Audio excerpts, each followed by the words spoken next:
Hello, everybody, and welcome back to Fandom Fridays, where we proceed to check out all the fanfics that are not pony related.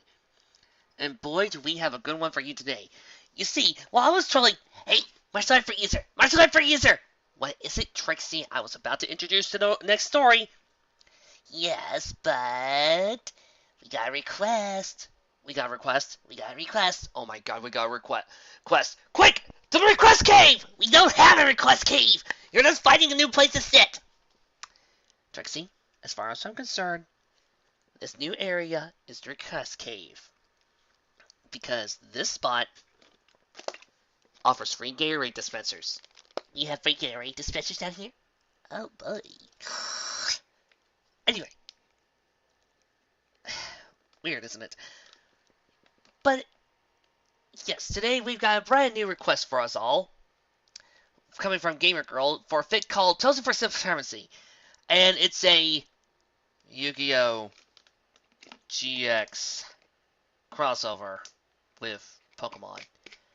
Wait, what's wrong? You love Yu-Gi-Oh! Yeah, the first series. I haven't watched GX. I haven't watched a single episode of GX. I've been trying to stay away from that as much as I've been accidentally saving away from Deus God and Frontier. And besides, who wouldn't? I mean, come on. What's there to like about Deus Squad other than the fact that the main character punches a tree of life like it was nothing? Okay, so what's this about Deus Squad? But still, this is a problem. We haven't watched a single episode of Yu-Gi-Oh! GX. True. And I'm more of a fan of the original Yu-Gi-Oh! Right. So what we need is something how to handle this. I got it. There's only one thing we have to do. Only one way to know every single thing about a piece of media that we don't know about. The TV tropes! 5 hours later. Okay, I'm back. I checked out all of Yu-Gi-Oh! TV tropes, plus a few other tropes I never knew existed. And I think we can start. Yes, today we're going to do Pokemon and Yu-Gi-Oh! GX. Today, enjoy. Oh, before I should mention, if I make any bad riffs towards the anime, so let you know, I only gotten mad at the anime for what it's become. Everything from the original series up to Diamond and Pearl, I love. I still enjoy. I find the fights great. The story bits are excellent. It's just that once I got to the late Black and White, the Best Wishes, that's when the anime went downhill for me. The games, on the other hand, have been awesome and slowly getting better and better all the time. Speaking of which, I can't wait for Pokemon Celestia Luna. Sun and Moon! So without any further ado, join us here as we here at the Tree Memorial Library and proud to present Chosen for Supremacy by DZ2. Enjoy.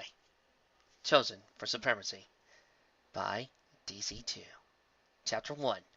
Mewtwo's Warning. Kanto reason. Ask Ketchum. What? Well, it's just that whenever they pull out the dub names, you're usually trying to hit the deck. I know. For some odd reason, Pokemon seems to be Pokemon Digimon are the exceptions for me when it comes to adherence to the dub names. I don't know why. Really got a chance to relax and enjoy some fun in the sun. But when he had been offered a chance to relax on the beaches of Cinnabar Island, he accepted, and after leaving several of his Pokemon with Professors Oak and Rowan, of course, he donned and brought period capitalization. Let's keep moving on here. Made for the island. As Ash and Pikachu looked out over the sea from their boat, the 3-time Pokemon champion, if only, gave a sigh and rubbed his forehead, removing the white cap he had worn after setting off on his adventure. Dressed in a sleeveless top, his black and yellow shirt, Ash was one heated argument away from basking in the sun. Looking to his left, where Pikachu was perched on the rail, Ash stroked his royal red behind his ear, and, seeing the exhaustion in Pikachu's black eyes, smilingly explained, Don't worry, Pikachu. We'll be at the island soon. With a cute smile, Pikachu smiled at his trainer and friend. Phew! We got you! He replied, was roughly translated into, I believe in you, partner. But, as he stared out over the ocean, Pikachu couldn't help but feel strangely uncomfortable. There was only one time he had felt this way, and that was before their adventure with the three legendary birds, as well as Lugia. But, at that time, it had been because the forces of nature had been thrown off balance and threatened the world. This time, Pikachu couldn't explain it, but there was something he didn't like. A feeling of cold seemed to press down on his heart, and actually forced the thunder in his body to spark from his cheeks. Noticing this, I smiled and nodded to their cabin. Come on, buddy. We'll grab a cold drink and get out of the sun. Down in the cabin, Ash looked to Brock, his dark-skinned, black-haired companion, as he began to mix several batches of Pokemon food, his eyes fixed on the mixture before him. Taking a seat on his bed, Ash allowed Pikachu to curl on the pillow before he asked, Brock, have you seen how hot it is out there? Yeah, replied Brock. It's almost too bearable for the Pokemon. He looked up and smirked, trying not to laugh as he added, judging by your face, trainers as well. I don't know. The fire Pokemon look like they're boogieing on down. Maybe. I'm glad you're not like that, Spark. Fire! As looked at the confusion until he retreated to the bedroom and gasped. His face was heavily tanned under his eyes and was red from tears of sweat that had run into his eyes. Running to the cool shade of the bathroom, as slept down, was just about to close his eyes when a voice, so soft and mysterious, it was almost musical, spoke to the two of them. Pokemon Trainer, we meet again. Opening his eyes, Ash squinted against the sun as he... I thought we were in the bedroom. Oh, must be from the bedroom window. As he saw a strange, yet familiar, blue bubble appear before he and Brock. A familiar purple Pokemon with 3 fingers on its hands and lips that never moved. Mewtwo is white! But occasionally looked down at him, his eyes a deep shade of violet. Yet now they were as blue as the ocean as he looked to Ash and Brock. Almost instantly, Ash and Brock looked up, their eyes scanning the face. It was impossible, but there was no explaining the fact who they were seeing before him. You too, Ash said in a rather confused tone. What are you doing here?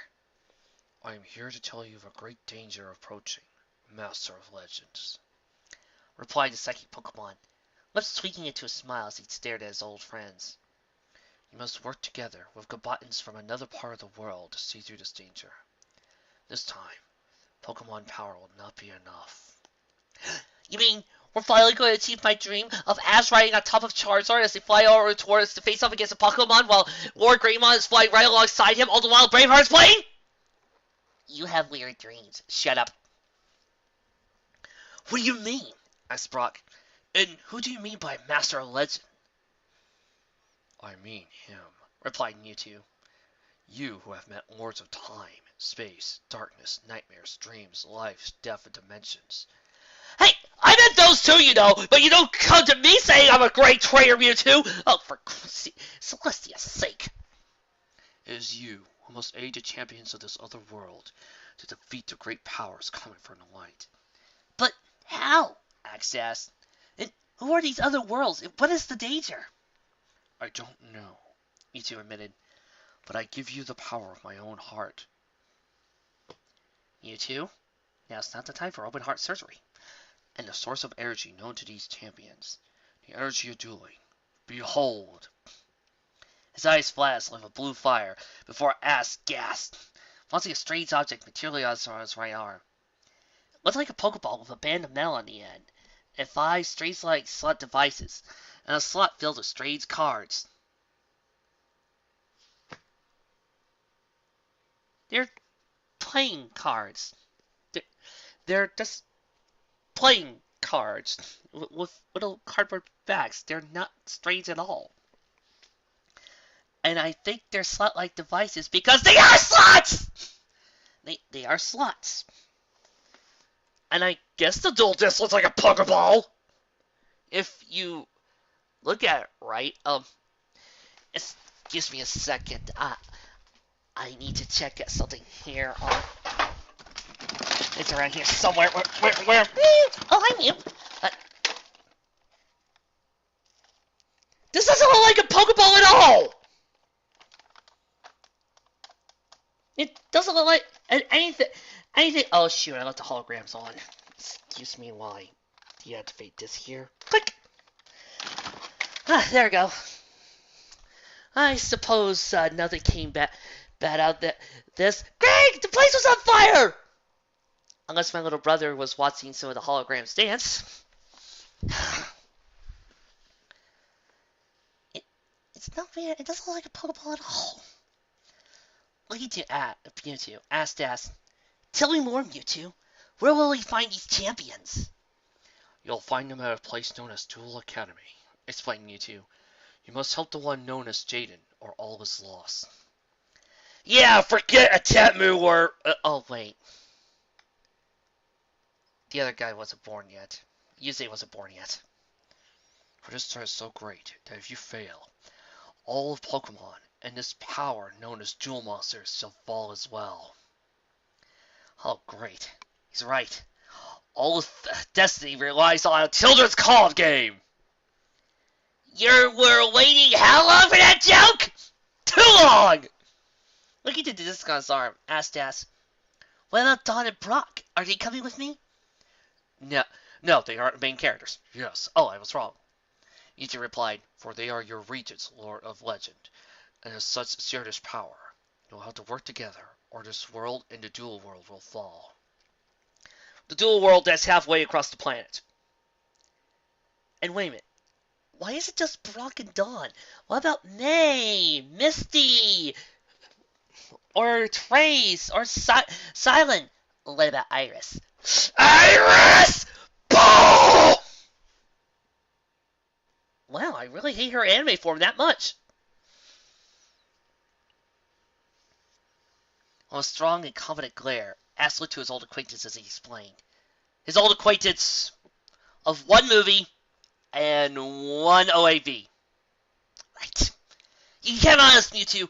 We'll go to the Duel Academy and defeat this danger. Thank you, Legend. The psychic explained. And as such, you must sleep. For when you wake, you shall be on your way to this new world. Master your powers and count on those you call your friends.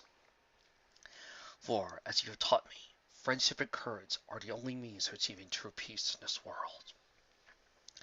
His eyes flared one more time before he directed his psychic attack towards Ash and Brock. No, don't attack them! As well as Pikachu, falling into a deep sleep. Where is Dawn? Above them, Mewtwo nodded as he looked to the heavens and spoke to his thoughts. I have done as you asked, Destiny. The Chosen is coming. And when he meets the King, we will be ready.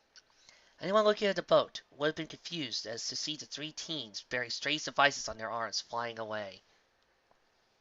Oh, look at that. Don't see that every time.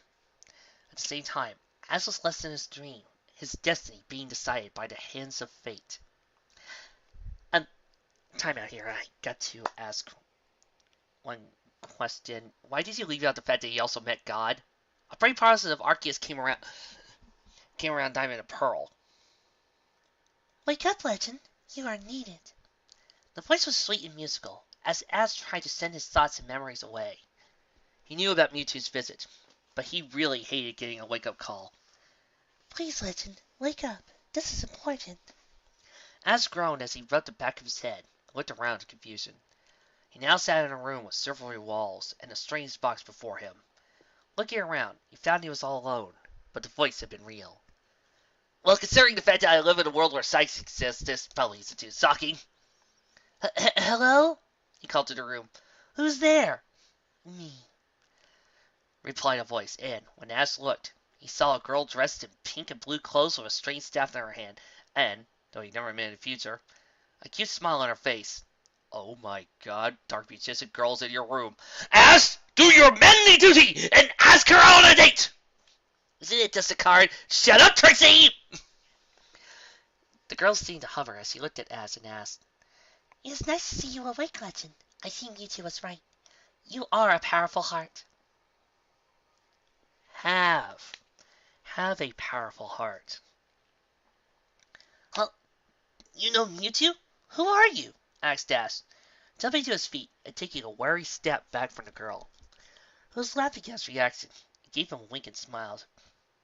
Don't worry, Legend, explained the girl. All spirits know Mewtwo.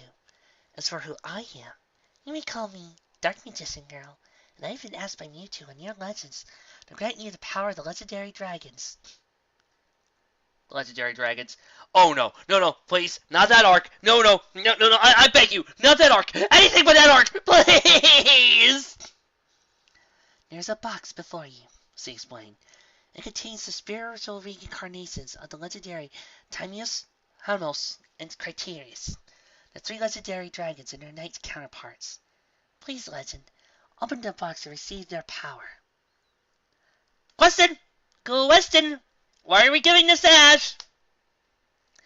Where are Jonichi, Kaiba, and Yugi? Hello? But what is this power? Asked Ash. And why does everyone insist on calling me Legend? You two just said that 2 paragraphs ago! It is who you are, explained the deep voice. When Ash looked up, he saw a man dressed in purple clothes, wielding a scepter with a crystal in the head. His face and head were covered by a purple hood, and he stared at Ash. You are the reincarnation of the powerful master, a powerful spirit who bears the will to control every legend of both worlds.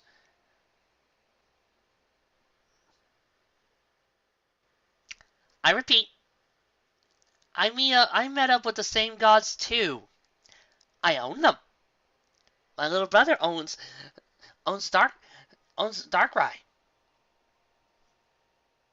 I own a few of them. Mew's currently asleep on my lap. Not just the world of dual monsters. The world that's on the other side of the planet. Cut in half. But your world of Pokemon. Who are you? Asked Ash. I've never seen anyone dressed like you. Are you a clown? I am known as Dark Magician. So you're not a clown. Explained in figure. And as my previous incarnations have done for other beings of power, I will serve you and be your spirit partner in the battle against the darkness against you. Dark Magician Girl? Thought Ash. Dark Magician? Lord of Legends? This is going to be one strange trip. Ash, you're not one to talk. Looking at the Dark Magician, asked Ash, what is my power? And I ask again, who is the Lord of Legends? My ass, how well thought out and descriptive your question is. Well, explained the Dark Magician, his true name is Guardian of Will. Hey, I don't need any guardian! Not you, Will! But, due to your world, we must change it to Lord of Legends, and, as I said, you control all the powers of Legend Duel Monsters and your legendary Pokemon. However, in order to access this power, you must open the Seal of Legends before you. Oh, how cute! Seal, seal, seal, seal. Okay, give me here. You go big. No, no, no, no, no! You go to the box. Ash took a deep sigh before he looked at the 2 spirits and shrugged to flick the lock on the box. A white light filled his vision, and as he looked, he saw 3 strange piles of cards appear before him. Above him, the Dark Magician Girl spoke. Those decks are yours in real Legend. The one in your custom duel disc is filled with card representation of most of your legends, which now include the 3 legendary dragons and their knight counterparts. The second contains the Legend of Duel Monsters, known as the Chaos Luster and Emperor series, as well as the Legends of Destiny and Will. The third deck contains the Draconic Destiny Legends, which includes a very rare Dragon Quartet. The final deck has its Odd Power, as well as the forces of time and space. All available now at your local Walmart for $9.95! Ready to use at your command. With a deep sigh, Ash picked up the 3 decks and placed them on his holsters on his belt, before he looked at his new allies and asked, and where do I begin this quest of mine? I know Mewtwo told us to start the Duel Academy, but I want to make sure.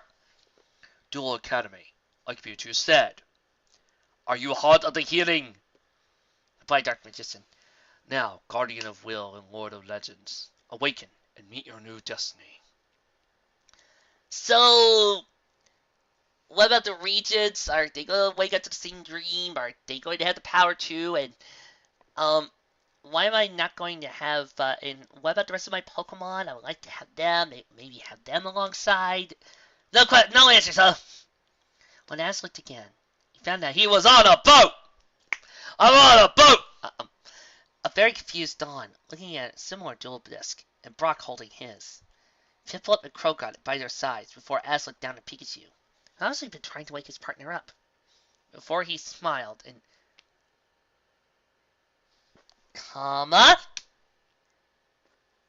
Well, buddy, looks like we're in a new adventure. Pika! Pika! Pika! Replied Pikachu. What's roughly translated as, here we go again, partner. Okay, so apparently from what I've just read on Yu-Gi-Oh! XTV's Trust page, later seasons, this turns into the Digimon Tamers of Yu-Gi-Oh! I swear to Celestia, gods! You know, my love of Pokemon, my love of ponies to remind me. Just because something doesn't star the main characters, or the characters I grew up with, does not mean I should abandon it completely. So thank you, Lunaverse, Cadenceverse, Manhattanverse, Dashverse. Does Dashverse count? Yes. Flipverse. And of course, thank you, Doctor Who. Jane was bored. It was only the first day, and with Zane gone, Jane didn't feel like anyone in the academy could give him enough of a challenge. Well, if you keep that up, you're going to have some mind-screwing moments, according to tropes. They were said to be overseas duelists, coming with some apparently high-ranking scores on their tests. But Jane still didn't feel the air of a challenge. With his hands behind his head, Jane looked at the base of the bunk beneath him, and wondered who his new dormite would be. Also, a sight of him wondering how Crowler would try to get him expelled again. It's even worse now that Obelisk Head was also the interim chancellor, which also meant he'd make it his duty to make Jaden's life a misery. Jaden! A convenient familiar yell was sent to Slifer's second year into a frenzy. Seconds later, his best friend, Cyrus Truesdale, entered the dorm. His face sweaty and explained, "Come on, Jay! You know all the students had to be down in the docks for the welcome meet!" Trying to ignore Cyrus, Jaden rolled over and mentally began humming a tune that he found he couldn't keep out of his head. Get off! Off! Off! Sorry, there was an ant on my screen. It just wouldn't leave. Rolled over. Couldn't keep his out of his head. Hard times, hard crush, we move the world together. Yeah, gee. I like that song. But his attention fell back to earth when he heard Cyrus exclaim, "And Crowler said anyone who didn't turn up would start the year with 100 tennis drills for a month." Jaden fell out of his bunk with an anime-style crash. No! You just say crash! You don't have to say anime-style! As he slipped on his Slifer jacket and left with Cyrus, making his way to the docks. As he and Cyrus raced down the familiar path, Jaden stopped as he swore that, for a short second, he heard a voice on the wind. A voice that sounded familiar from somewhere. But as the Slifer student raced behind Cyrus, he put all of his thoughts out of his head and tried to get there before Growler had a reason to punish him. After all, it wasn't a big secret that Jay and Yuki really hated tennis. Okay, so... we gotta ask, are we going with Shady Fox or Reigns? This is for you, Reigns creator. You did an excellent job. Chancellor Crowler, I know, Misty Sugar too, raced to the docks with a stout man falling, trying to catch his breath. Passing several students, Crowler heard as he heard his new colleague ask, in a very unconvincing French accent, "Pardonnez-moi, monsieur, but can you tell me what is the big rush?" Crowler stopped and turned as he asked, Don't tell me you haven't heard the big news. When he saw his colleague lost, Crowler confronted his frustration as he pulled out a banner depicting a boy with silver hair and dressed in grade student, pointing to the obvious. Carr explained, Esther Fader is said to be paying a visit to this very academy. You're only a pro-level duelist, and hopefully we'll give these slackers a lesson in real dueling. The stout man, who also happened to be the new vice-chancellor named Bonaparte, asked in a incredulous tone, Does that mean me, you're actually instead going ahead with your make-do academy famous plan? Honestly, Croissant, you have a few cream puffs of a food pastries sometimes that it makes my head spin.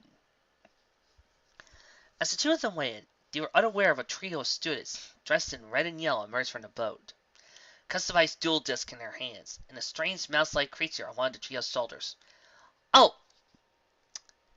It was customized? Well, why didn't you say so? Why didn't you say it was different from the normal dual disc? However, while they didn't notice, almost all the females studying the academy did. There was suddenly some high-pitched squealing, and seconds later, everyone was pulled back by the taller of the trio as a lightning bolt lit up the docks, the boy with the mouse creature getting the worst of it. Looking to the surface, Bonaparte asked, What is the name of the revolution is that? Please tell me we're not going to... Please tell me we're not going to be spending the rest of the chapter with this guy! Ow! Cried the voice, followed by a stern cry of, Pikachu! Whatever told you about doing that?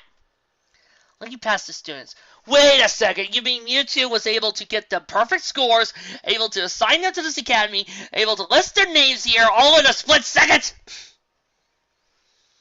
Crowler seemed to stare with disbelief as he saw a boy dressed in a red and white cap as well as the cipher attire, his shoulder being occupied by a strange creature with a lightning bolt-shaped tail and red cheeks. Looking to the board, which was held by Bonaparte, Crowler read the boy's name. He whispered. Ask Ketchum. Never heard of him. I was forced to teach preschoolers to duel the day I saw another boy turn that cipher soccer Yuki. Raising his voice, Crowler noticed Jane and Cyrus arrive as he story announced, Attention! You may be unaware of such a draw. I have held a raffle to decide an intermediate proposal duel for one of our lucky freshmen, and I have chosen my winner, Mr. Ash Ketchum. Could you come here, please? Ash looked in confusion as he stepped forward, before he asked, Something I can help you with, miss? I am not a miss. Oh, come on! Give in to your chases. It's perfectly okay. Buy Clay out of my office! Why do these people keep breaking into my studio? I am Dr. Valiant Crowler, your chancellor, and I'd like to duel against me for the right to be promoted out of the Cipher Ritter Dormitory. Beside him, Ash heard Brock whisper, Ash, we don't know anything about dueling. Don't accept. Okay, so how is it that in a world where Duel Monsters becomes as important as politics and the economy, it's true, look it up on tropes, that the other half of the world, since we're basically saying that Pokemon and Duel Monsters are in the same world, not be aware? Don't accept. Don't worry, Brock, explained Ash. It's just like a Pokemon battle. Besides, Mewtwo showed me everything I need to know. Boy, I won't want to say that! So just watch and learn. He looked at Crowler before he announced, I accept Crowler, but I play to win. Let's battle. Hey! Battle! Battle, battle, battle! Very well. Crowler nodded before he swiped a disc from Cyrus and turned to Ash. Several of the students backing off before he gave them sufficient room to duel. Sitting behind a friend, Brock asked, Is he right about this? We don't know anything about this place, and Ash already had a challenge. Looking to the former cheerleader, Don smiled as he replied, Ash will be fine. Don't need to worry. What Brock didn't notice was Don frowned, as if he was wondering the same thing. Hey, where's Piplup? I need the useless one. Oh, come on! Say, Piplup was useless at Diamond and Pearl!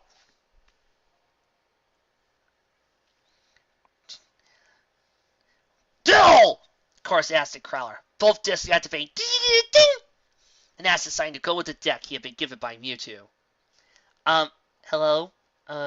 What about the cards, those three guys get? You know what, never mind! Ass, 4,000. Crowler, 4,000. You know, this is the first time we've ever actually read a duel on this show. Right. How are we going to do this? Drawing his first hand, Ash tried to remember everything Mewtwo and the magicians had told him about dueling, and he looked at Crowler and explained, I'll go first. I draw!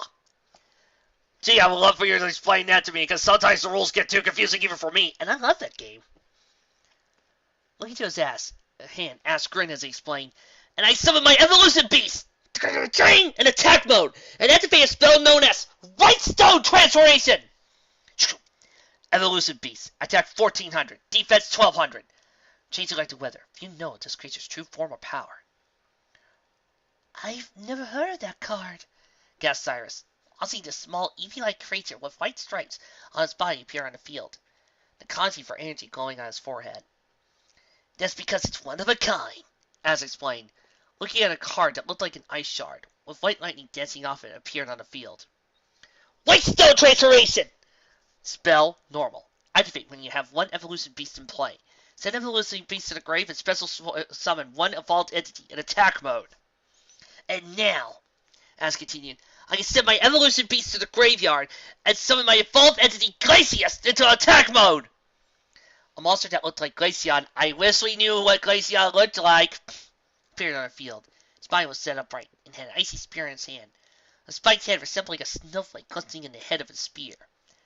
Evolved entity, Glacius. Attack 2200. Defense 1500. As looked to his new monsters, graceful for his training from Mewtwo and the magicians.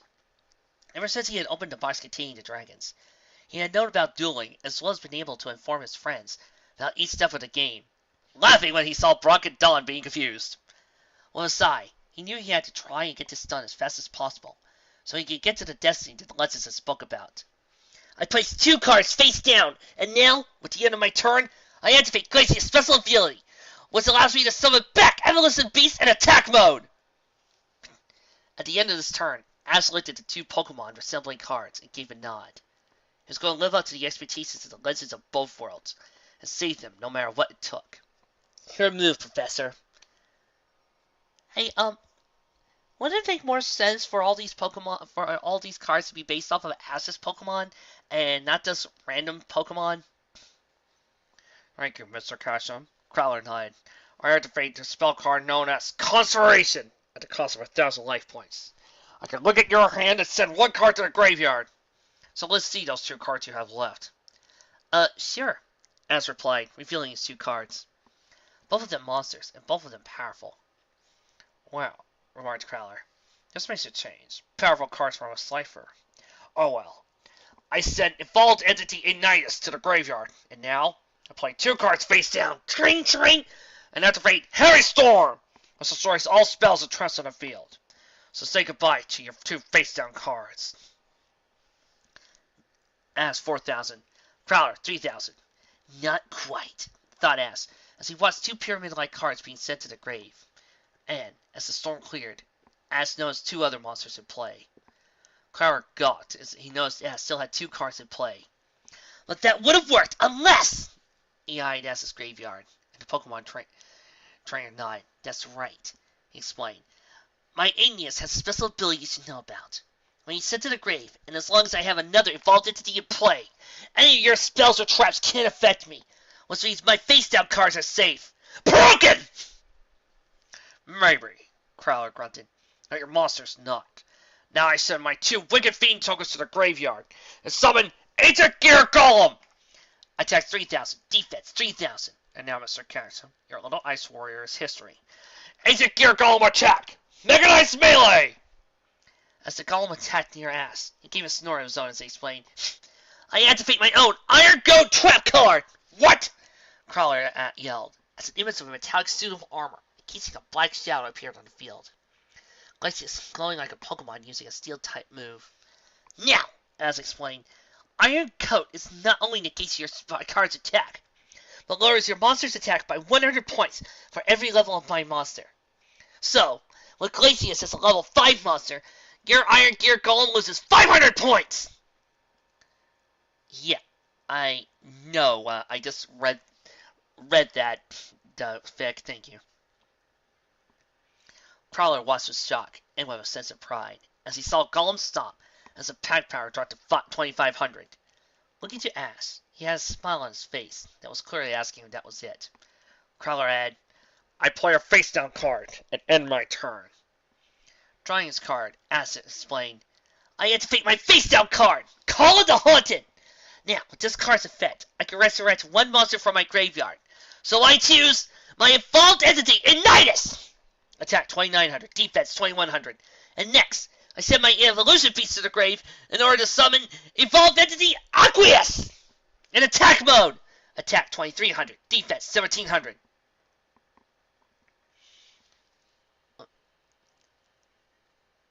Oh, now that's... Oh, Aqueous is cheating. The battle's machine type monster attack increases card's attack by 700 points. That is cheating! Overseeing Igneous indicate a spell attack card. When this card special summon one evolution beast from your graveyard during your end phase. These cards are cheating! Broken! You mean like almost every other protagonist's deck? True, Trixie, true. This is Glacius looks like a Beast Warrior version of Glaceon. Ignitus and Aqueous look like warrior versions of Vaporeon and Flareon. Ignitus was a fire-made Beast Warrior with scarlet armor and a pair of long swords sheathed on his back. Aqueous, on the other hand, was a blue-armored Beast Warrior with the head of a dolphin and two strange liquidated wings behind his back. A bow and flurry of aquatic arrows tugged over his shoulder. Now, explained Ness, the battle is over, Crowler. And that defeat starts with my Evolved Entity Aqueous. Attack Ancient Gear Golem with Aqua Arrow Assault! Aqueous began to load several arrows in his bow before Ash added, and by the way, I guess I forgot to mention that when Aqueous attacks, he gains 700 attack points due to your Golem being a machine monster. Wait, time out. What are you saying? I'm describing my monster's attack. Surely you played this game before. Asked Crowler, with before he knew from Ash's fierce eyes and determined voice. I'm saying this, Ash explained. Aqua Arrow Assault! At least 20 arrows suddenly flew from the bow as Golem was bombarded with a wiry force of energy. Crowler watching as his monster was lowered to nothing more than a rusted parts and scrapped. Ash 4,000, Crowler 2,500. Well, added the teacher, I had to fake this trap card. I have my own Call of the Haunted, which brings back my Gear Golem, and since you have no cards left to play, you have one thing to say. I do, replied Ash, a big grin on his face. You're a big dunce, Cheats. You see, my Iron Code is still in effect since you summoned back your Gear Golem, which means he loses points again. But this time, it's 100 for each of my monsters, and that makes a total of 1,800 points, which means I now can do this! As he watched the Golem once again pressurized by force of energy, with a triumphant laugh, Ash announced, Evolved Entity Ignitus! Attack Gear Golem with Twin Torch Tornado! Ignitus drew his blades and began to spin with an unstoppable force, his body becoming a raging tornado of fire as he slashed through the now 1,200 Gear Golem, dealing another 1,700 points of damage to Crowler. Ash 4,000, Crowler 800. And now, added the Guardian of Will, I'm not naming him that! Evolved Entity Glacius!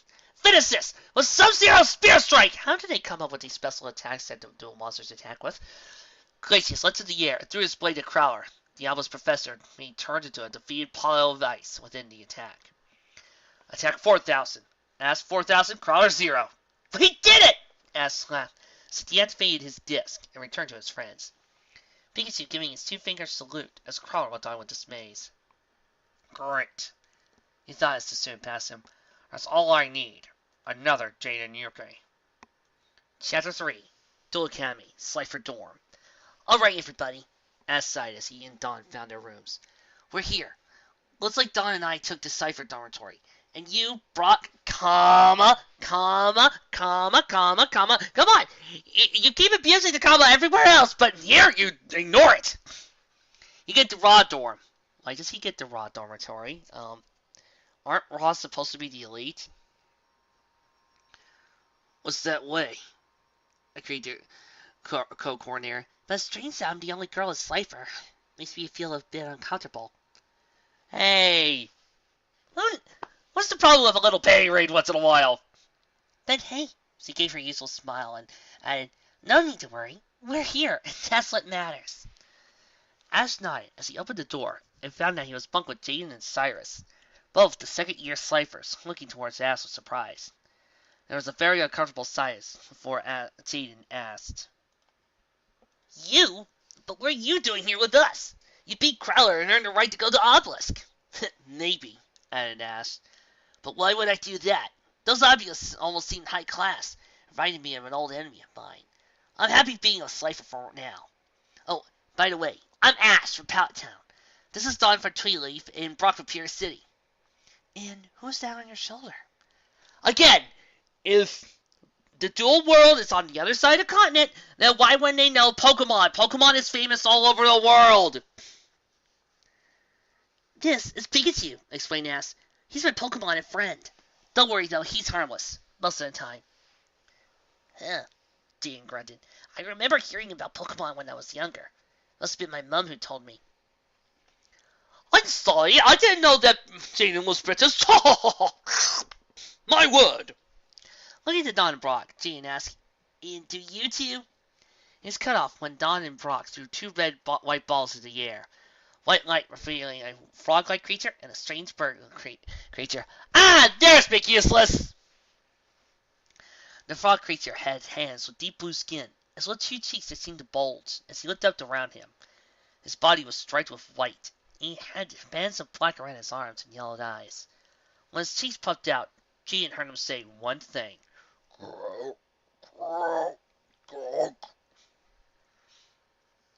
The bird Pokemon was covered in light and dark shades of blue, as well as a white face and yellow beak. Instead of wings, two arms and yellow feet.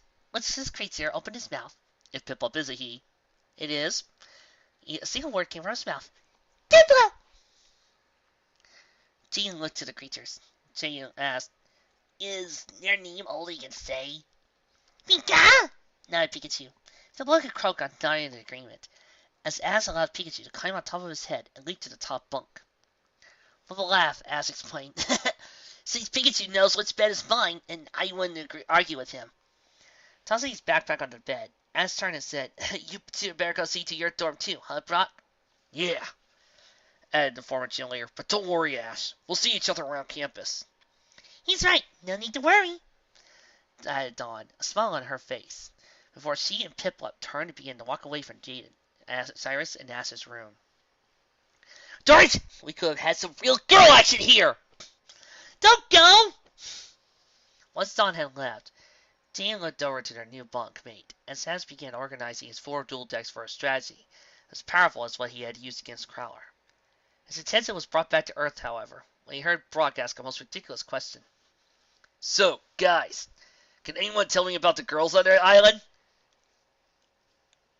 You want to do the joke, don't you? Yes. Well, there is a girl with Gazangas that you could play Shakespeare on them. Okay, they're big, but not that big. Seconds later, there was a loud croak, and Brock yelled as he was forced on his back. Croak got dragging away from the former cheerleader at, I was only asking! Croak, croak, croak, croak, croak, croak, croak, croak. Pokeduels. Cypher dorm, Dawn's room. Dawn looked from her friend to the dual disc that he had been given by Ash, as he had tried to come to terms with his new way of battling. Unlike Ash, who apparently had to help some kind of enemy for taking over the world, Dawn and Brock were nothing more than accomplices, or regents as Ash explained. Sorting through her clothes, Dawn cut down the cipher jacket, so I messed her clothes, and as he began to look through this deck of cards that the legends had given to Ash for her and Brock to use, I would have loved to have seen that. From all I saw earlier, Ash was just given 4 decks and just told, Big Bad, go stop. We didn't see any dream sequences with the others. Would have loved to see what the others got. So you barely got through a few of the cards when the PDAs he had been given began to ring. Ring, ring, ring, ring, ring, ring, phone call, phone call. The face appeared on the screen. Shing! Another girl with golden hair and kind eyes who looked as if you almost felt sorry for Dawn. "Hi there," the girl said. "My name is Alexis Rose, and I have an offer for you, if you like. It's tough being the only girl at Slifer, so I spoke with Miss Fontaine, head of Obelisk Girls' Dorm. She has agreed to place you here with us in Obelisk. All you have to do is defeat me in a duel.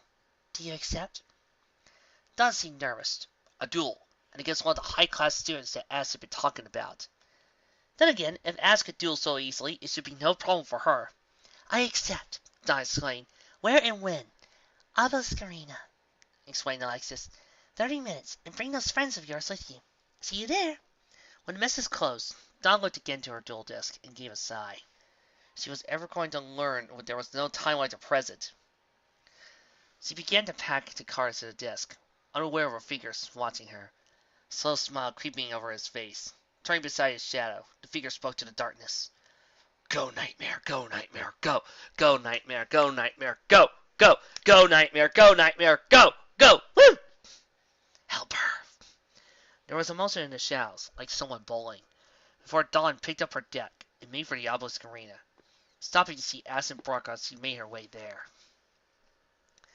Seeing Dawn, Ash, Jean, and Cyrus approached, Alexis stood up from where she was seated and approached the main stage. Looking to her old friends, Alexis introduced herself to Ash before playing and asking, "Does he belong to you two?" Looking past her, Ash and Dawn groaned as they noticed Brock cuddled up again. A heavy enemy. "Cut that out!" A silent lump on his head, and his body twisted as he had suffered Kroga's poison stab. Shaking his head, Ash admitted, "Yeah, Brock's a friend of ours.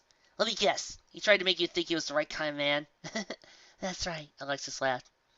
"Something about being his golden-haired angel and how he would sew me to stars. But I'm not well with protection, as well as that creature." She pointed to Krogunk, who sat on his legs, cheeks puffing out. "That's just Krogunk," explained Jean. "He's Brock's Pokemon and partner, just like Pikachu here." He indicated the electric mouse, as Dawn slipped her disc onto her arm and stood on the stage. Seeing that Alexis was ready, joined her, and both of them smiled at each other. Or the Obelisk Queen spoke first. "Nice to meet you, Dawn. I hope you can duel as well as your friend there." "I'll try," Dawn admitted. "No need to worry. Now, let's get this contest underway."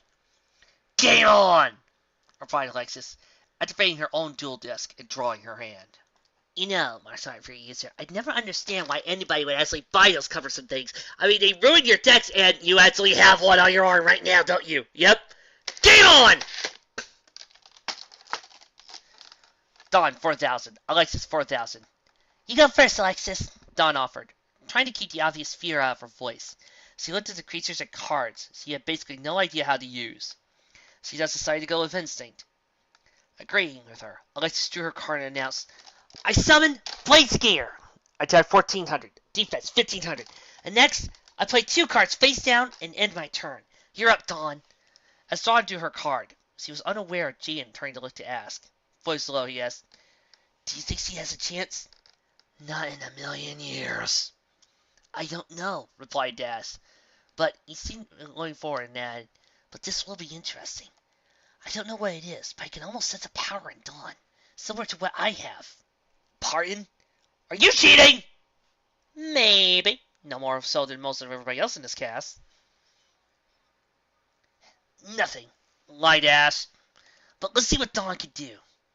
Turning her head, Dawn remembered what Ash telling her about tribute summons, and how she needed 1 card for 1 level 5 and 6 monsters, and how she needed 2 or more for higher. This could have been explained earlier in the opening prologue! Deciding to use this knowledge, Dawn announced, "I activate the spell card, Diamond Thunder!" With a spell, the white storm appeared on the field, revealing a strange crystal-like figure hovering over bolts of white lightning. "What does that do?" asked Alexis, surprised at hearing a card no one at Duel Academy ever heard of, not even an obelisk like her. "Well," Dawn explained, "it allows me to draw all 3 cards, and, by sending one of those cards to the grave, I can summon a level 6 or higher monster card from my hand. So I draw!" She looked at her hand and discarded a spell, with 3 grades burrowing into the ground, black chain wrapped around them. "I know." "I discard this card to the grave. Now, I choose 1 level 6 or higher monster, and I'll choose my Black Angel in attack mode! Her words. And a man dressed in black hunter's outfit appeared on the field. Wings were 12 feet in wingspan, lined with black feathers that seemed to glow. Oh my god, it's Sephiroth! Sephiroth! His eyes were a deep, almost satanic shade of violet. His hair was long as violet as his eyes. Next, replied Dawn, I activate my Black Angel's special ability. When he special summoned, I choose one card in your hand, then, for the rest of the duel, any copies of that card must be removed from play. Black Angel, attack 2400, defense 1800.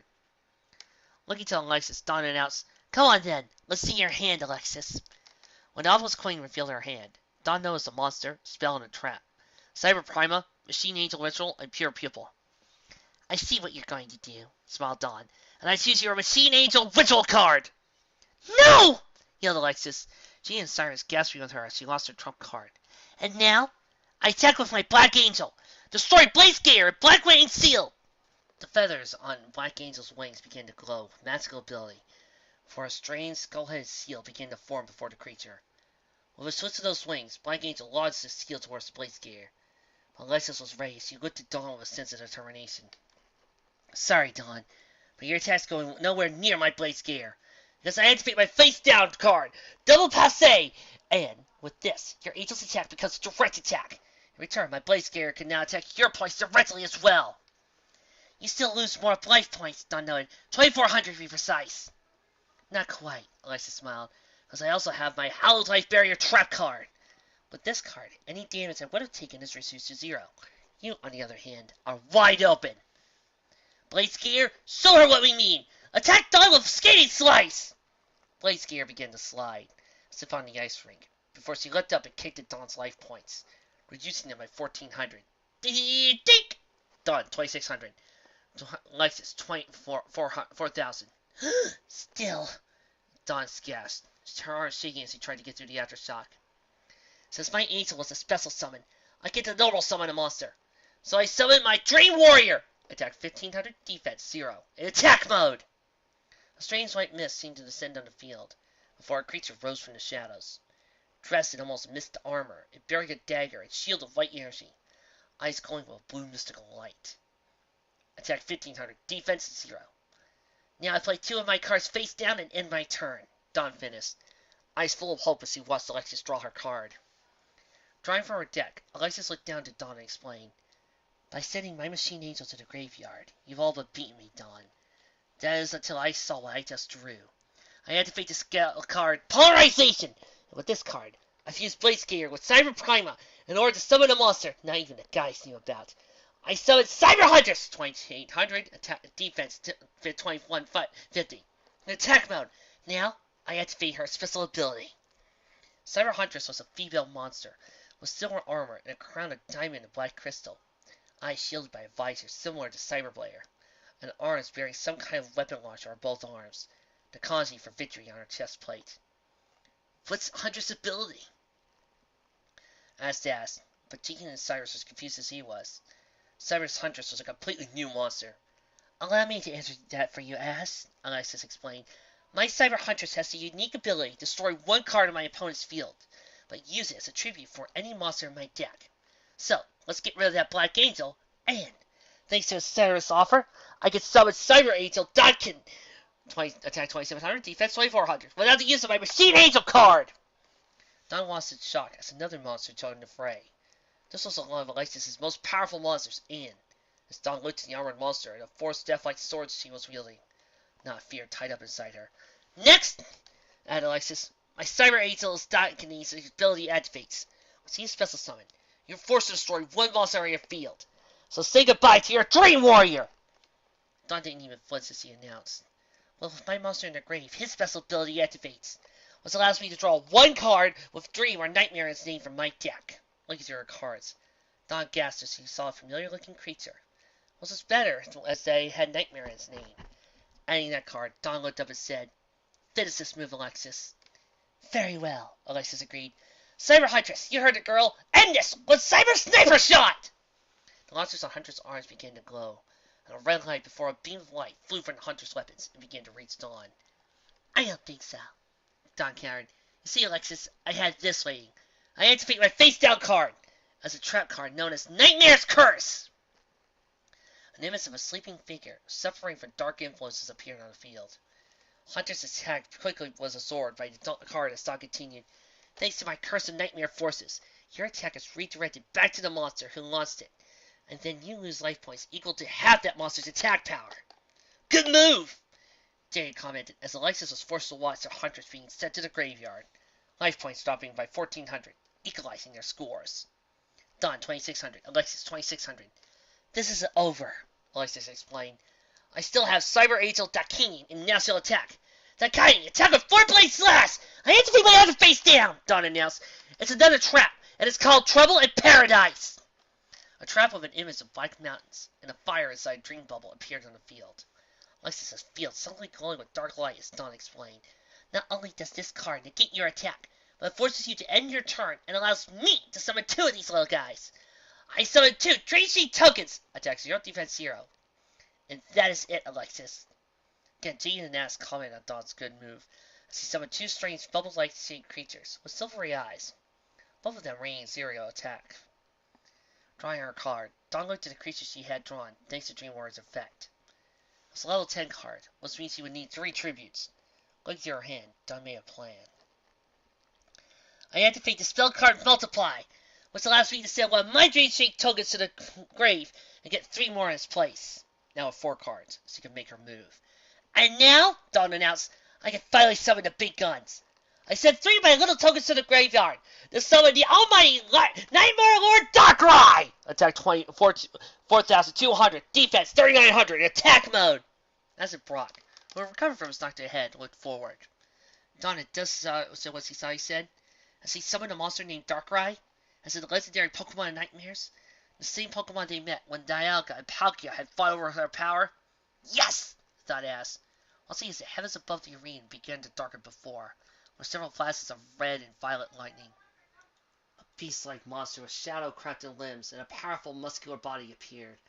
Where his arms should have been was a smoldering tendril of darkness, rail-scale collar around his neck, and there, protruding from the handle of his headline, white flames and electric blue eye was filled with malice and hatred. His lower body covered in shadows, and, unlike the Darkrai he had met before, the dual monster Darkrai was armored and had talon spiked legs. Wow, guessed Dawn. Darkrai, is that really you? Yes, Starry Maiden, replied a gruff voice in his head. I have come to aid you and ask Ketchum in your quest to stop the danger that approaches this world. In this world, I am known as a dual monster known as Nightmare Lord, but you know me as Darkrai, and I will serve you in your quest. Thank you, whispered Dawn, a bit surprised at the Dream Maiden reference. Nevertheless, now Darkrai's special ability activates, which allows me to summon 2 monsters back from my graveyard. So I choose my Black Angel and Dream Warrior. Next, I will have my Black Angel try this again. Attack Dakini with Black Wing Seal! This time, the attack cut through Dakini like a nuts through butter! Before Dawn fell a shiver and added, Now, Darkrai, attack Alexis directly with Nightmare Thunder Blast! An orb of black energy seemed to grow before Darkrai as it attacked Alexis. The Pokemon Coordinator looking to Darkrai as the attack hit his target. Alexis' life points being dropped to 0. Sweet dreams, laughed Dawn, liking how that sounded. Before she shook hands with Alexis and added, Good match, but I guess I was the luckier one on this occasion. Guess so. Alexis nodded. Welcome to Obelisk Blue, Dawn. You deserve it. Dawn celebrated with her friends. When she was able to separate them, she pulled the Darkrai card from her deck and smiled with appreciation. Thank you, Darkrai. She thought, Don't know why I'm making this promise, but I will use you, and I, Dawn, will help Ash against his oncoming danger. Okay, I think we're going to stop there. Well, at least there's more of a reason than Mike and why Dawn's using a dream deck. But I digress. This fic, well, it's not horrible. It's not making me scream. These first 3 chapters are not leaving a good impression on me. One thing I don't like sometimes is if you put too much legendary onto Ash's status. I mean, aren't some of the best Pokemon movies and some of the best Pokemon arcs where Asus goes through this as a normal trainer and is thrown into this when his main goal is just to travel the world, catch Pokemon, and have fun. I feel like by throwing all of this onto Ash, you're kind of taking something away from him. I mean, he's not a freaking Digidestined, you know. He's not a legendary warrior. He's just a trainer. A trainer who gets thrown into impossible odds, but he's just a trainer. Let him be who he was. I also feel like some of these went a little too far into the extreme. I mean, I know it's Yu-Gi-Oh! And I'm used to the whole entire saving the world through children's card games and GX idea by now. Though personally, I prefer how Yu-Gi-Oh! did it, but I digress. I just feel like this was playing it too much. Not to mention, I feel like giving these characters easy wins like this. Okay, granted, Dawn's wasn't, but giving Ass this over easy win is starting to put too much into I'm a badass, all these other characters are not.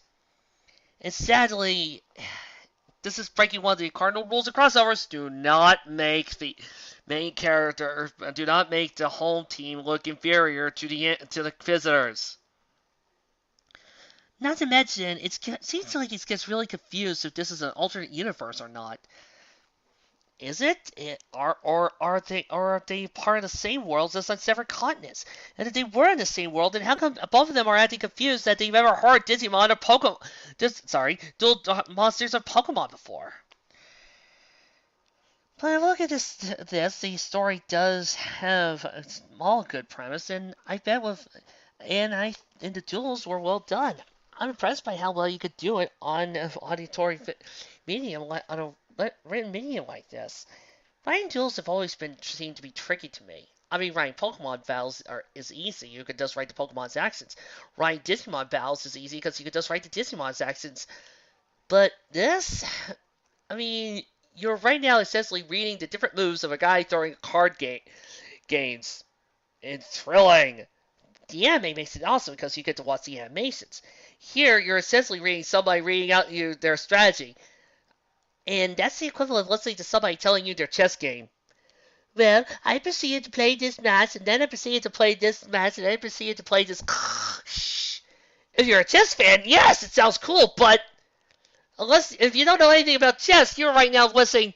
Make it stop. Make it stop. But I will give this. It's not horrible. It's just okay right now. I hope it picks up in the later chapters. But I'm probably not going to come back to this anytime soon. But I always love fulfilling a request, and I'm not demonstrating to people the different types of fanfics that there are out there, and their different unique styles. That was one down, 1,000 more to go. I'll see you all next time.